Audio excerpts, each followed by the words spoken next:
Assalamu alaikum wa rahmatullahi wa barkatuhu. Barkanku da sake dawowa ajin koyon lissafi. Kamar yadda kuke gani, yau muna so mu yi magana ne akan multiplication and division of squares.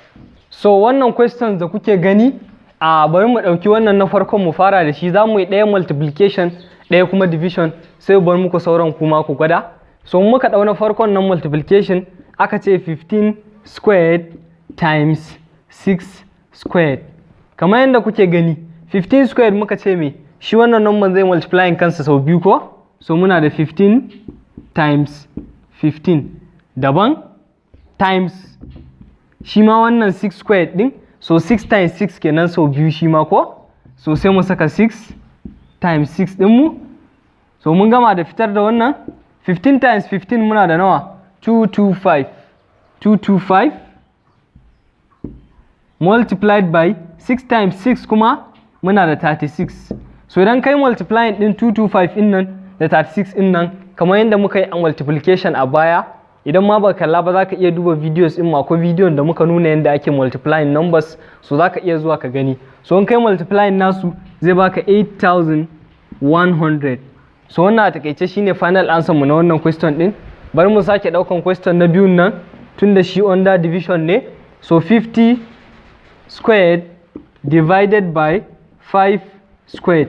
Wannan divided by din a nan wajen za mu iya canja shi ya koma haka 50 squared over 5 squared. So yanzu nan wajen za mu yi multiplying sau biyu ko, so muna da 50 multiplied by 50 all over wannan 5 squared shi ma sai mu ce 5 times 5. So a takaice nan gurin muna da nawa 5 times 5 a nan wajen zai baka 25, sai ka sa zero sinka guda biyun nan kamar yadda muka yi multiplication a baya, za ku iya duba videos mu.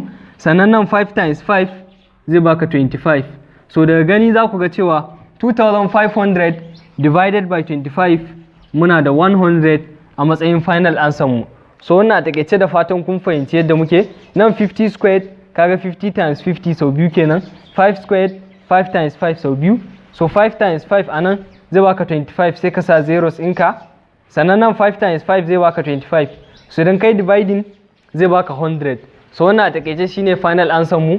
Za mu bar muku na uku da na hudun nan ku gwada, ku ajiye mana answer ku a comment section. Mun gode da kallon bidiyon mu, kada ku manta idan ba ku yi subscribe YouTube channel din ba ku yi a ajin koyon lissafi da sauran platforms namu TikTok, Facebook da kuma Instagram duka a ajin koyon lissafi, sannan ku yi sharing. Mun gode.